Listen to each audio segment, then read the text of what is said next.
মুন্সি, তুমি কোনদিন 14 ফেব্রুয়ারির এই লুচ্চা দিবস বন্ধের জন্য আহ্বান করেছো?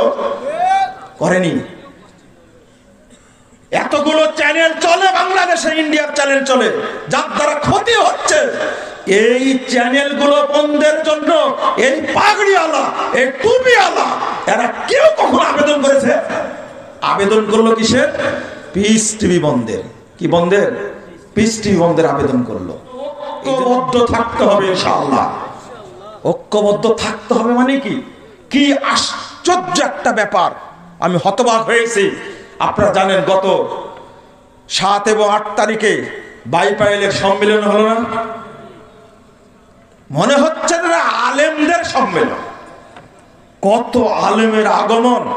পাকিস্তান থেকে এসেছেন 6 জন আলেম। তাদের বক্তব্য নিঃসন্দেহে আপনারা শুনেছেন। মহব্বত কতটুকু!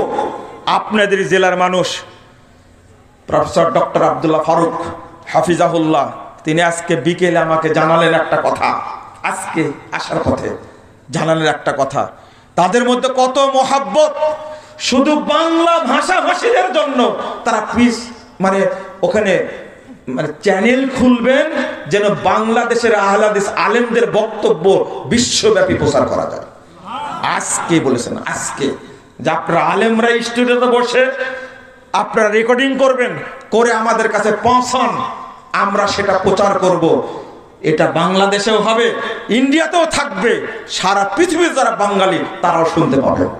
3টা টিভি চ্যানেল পরিচালনা করে, 3টা। আমাদের একটাও কি আছে? আহলে হাদিসদের কি একটাও আছে? বরং অনৈক্যের কারণে, বিভক্তির কারণে বাংলাদেশে আহলে হাদিস মসজিদ ভেঙে দেয়, আহলে হাদিস মসজিদ পুড়িয়ে দেয়, তাই না? আমরা একটা সংবাদ সম্মেলন করতে পারি, কত প্রশাসনের লোক আছে, তারা বলতে পারে মসজিদ তৈরি করবে, বাধা আসবে কেন? বাধা দেয় কারা? যারা পিস টিভি বন্ধ করেছে তারাই বাধা দেয়। বাংলাদেশে বহু 27টি বেশ্যালয় আছে। কয়টা? 27টি বেশ্যালয় আছে, পতিতালয় আছে। এইগুলো বন্ধের জন্য কোন মুলবি, কোন পাগড়ি পরা কেউ কি আবেদন করেছে? বাংলাদেশে কতগুলো চ্যানেল, ইন্ডিয়ার চ্যানেলগুলো খুলে রেখে বাংলাদেশের তরুণ তরুণী, কপতি ছেলে মেয়ে, নারী পুরুষ, ছাত্র ছাত্রীকে একবারে ধ্বংসের কিনারায় নিয়ে গেছে।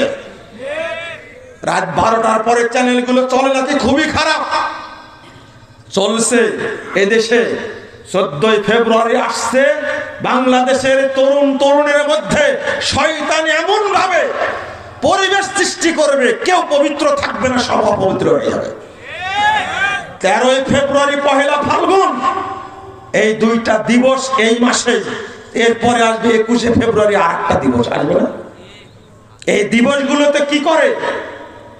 কেন? ও মুলবি, ও মুন্সি, তুমি কোনদিন 14 ফেব্রুয়ারির এই লুচ্চা দিবস বন্ধের জন্য আহ্বান করেছো? করেনি।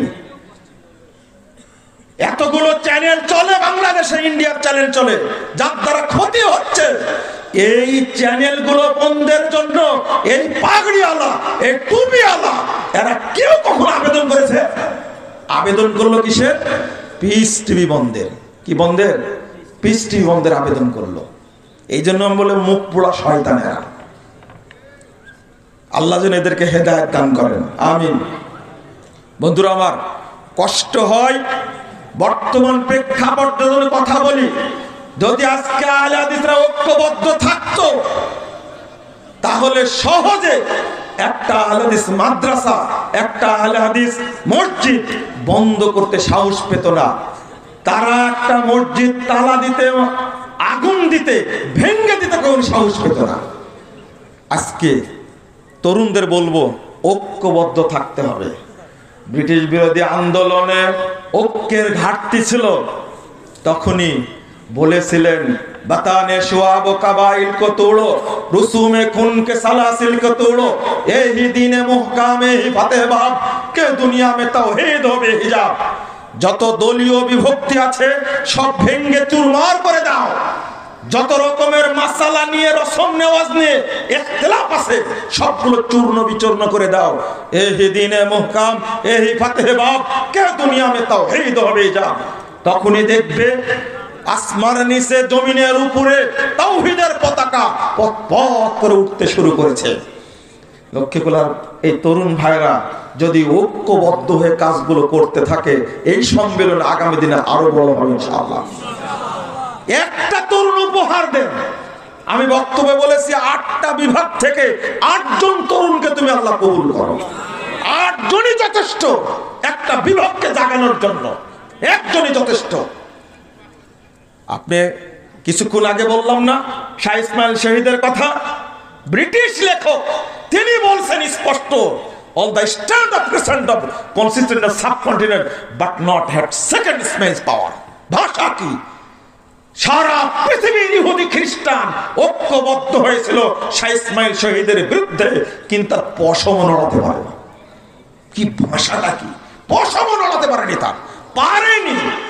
সূচনা করেছিলেন ব্রিটিশ বিরোধী আন্দোলন, অবশেষে 190 বছর পর ব্রিটিশদেরকে বিদায় নিতে হয়েছে। আপনার টার্গেট থাকতে হবে বাশারের বাপ কি নাম? না না, সিরিয়ার যে ঘটনা ঘটলো 53 বছর যাবৎ সংগ্রাম করছে। কত বছর? 53 বছর সংগ্রাম করছে।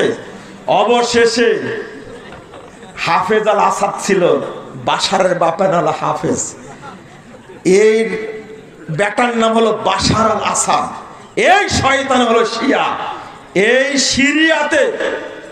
এই সিরিয়াতে বহু আলেমকে হত্যা করেছে। এই সিরিয়ার প্রতি আমাদের মায়া আছে, আমাদের দরদ আছে।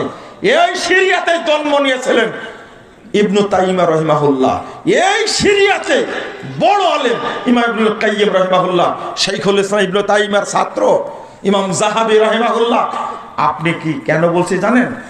এই সিরিয়াকে দখলে রেখেছিল 53 বছর যাবত।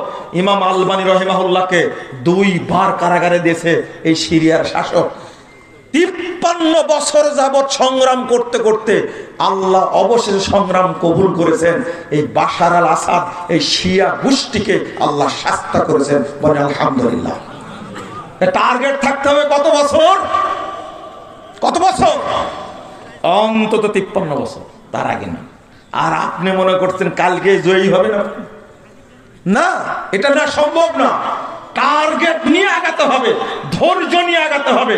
তবে আদর্শের ক্ষেত্রে, নীতির ক্ষেত্রে আপোষহীন থাকতে হবে। আপনার সামনে ইবলিস দিয়ে দিবে অনেক আদর্শ। আল্লাহ বলেছেন ইয়া আইয়ুহাল্লাযীনা আমানু ইন তুতিউ ফারিকাম মিনাল্লাযীনা উতুল কিতাব ইয়ারুদ্দুকুম বা'দা ঈমানিকুম কাফিরিন। 100 নম্বর আয়াত সূরা আল ইমরান। হে মুমিনগণ, তোমরা যদি যাদের কিতাব দেওয়া হয়েছে ইহুদি খ্রিস্টান বিধর্মীদের তোমরা অনুসরণ করো, তাহলে তোমাদেরকে তারা ঈমান থেকে বের করে, মুমিন থেকে বের করে তারা তোমাদের কাফের বানা দিবে। আজকে বাংলাদেশের উপরে পাচার করেছে গণতন্ত্রের মতো কুফরি মতবাদ, বাংলাদেশের উপরে পাচার করেছে ধর্মনিরপেক্ষ মতবাদের মতো কুফরি মতবাদ, জাতীয়তাবাদের মতো কুফরি মতবাদ, সাম্যবাদের মতো কুফরি মতবাদ, সমাজতন্ত্রের মতো কুফরি মতবাদ পাচার করেছে। এমনি পাচার করেছে, এই বাংলাদেশের মুসলিমদেরকে কাফের বানানোর ষড়যন্ত্র তারা করেছে। আমাদের মূল চেতনা হলো ইসলাম। আমাদের অনুসরণের ব্যক্তি হলেন মুহাম্মদুর রাসূলুল্লাহ সাল্লাল্লাহু আলাইহি ওয়াসাল্লাম। আমাদের পূর্বপুরুষরা দেখিয়ে গেছেন সেটা, তারা কখনো আপোষ করেননি। যখন মুসলিম লীগ গঠিত হলো 1906 সালে 30 ডিসেম্বর, তার আগে অল ইন্ডিয়া আহলে হাদিস কনফারেন্স গঠন করলেন 1906 সালের 21 ডিসেম্বর। কারণ তারা সচেতন ছিলেন যে বাংলার মুসলিমরা যেন, উপমহাদেশের মুসলিমরা যেন এই মানব রচিত বস্তা পচা কুফরি মতবাদের সাথে আপোষ যেন না করে। কিন্তু আমরা আজকে কি ঢুকে গেছে সেই চেতনার মধ্যে, আমরা ধৈর্য ধারণ করতে পারি না। তরুণ ভাই, যুবক ভাই, ছাত্র ভাই, আপনাদের প্রতি আবেদন থাকবে, আপনারা নিজেদের আকীদা এবং তাওহীদি চেতনা উদ্ধার করুন। আমাদের টার্গেট হলো কি? জান্নাত। অন্য কিছু টার্গেট? আমাদের টার্গেট হলো জান্নাত, অন্য কিছু টার্গেট না। তো যদি জীবন পরিচালনা করে, পুরো জীবন অতিবাহিত করে জান্নাতই যদি না পাই, তাহলে কি লাভ হলো? অপরের জৌলুস দেখে প্রতারিত হওয়ার দরকার নাই। আশা করি বুঝতে পেরেছেন। ছাত্র ভাইরা যদি একটা কাজ করতে পারতো, যে যেমন তারা শেখ মুজিবের মূর্তি ভেঙে চুরমার করে দিয়েছে, দেয়নি? কতক্ষণ সময় লাগছে? এক একটা মূর্তি তৈরি করেছে 4,000 কোটি টাকা দিয়ে, সব মূর্তি করেছে 4,000 কোটি টাকা।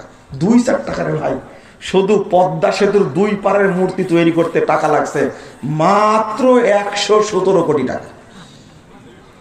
পাথর দিয়ে এত মজবুত করে গড়েছে, ভাঙতে সময় লেগেছে মাত্র 2 ঘন্টা থেকে 1.5 ঘন্টা। কিন্তু আমার আক্ষেপ, এই বাচ্চাদের চেতনা যদি তাওহীদ থাকতো, তাহলে আগে মাজারগুলো ভাঙতো না? আমাদের পরবর্তী টার্গেট, বাংলাদেশটাকে আমরা মাজার মুক্ত করবো ইনশাআল্লাহ। এই ধর্ম ব্যবসায়ী পীর ফকিরদের আস্তানা আমরা গুড়িয়ে দেব ইনশাআল্লাহ। এই দেশে রাখতে দেব না। এই মাজার পূজা চলবে না। মানুষের পূজা চলবে কেন? গাছের পূজা চলবে কেন? পাথরের পূজা চলবে কেন? এই দেশে চলবে কেবলমাত্র আল্লাহর ইবাদত। কোন গণতন্ত্রের পূজা চলবে না, সমাজতন্ত্রের পূজা চলবে না, জাতীয়তাবাদের পূজা চলবে না, ধর্মনিরপেক্ষতাবাদের পূজা চলবে না।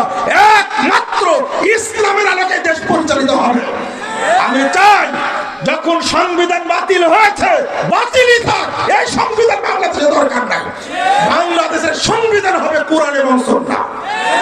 সৌদি আরবে কোনো সংবিধান নাই, কুয়েতে কোনো সংবিধান নাই, বাংলাদেশের সংবিধান থাকবে না।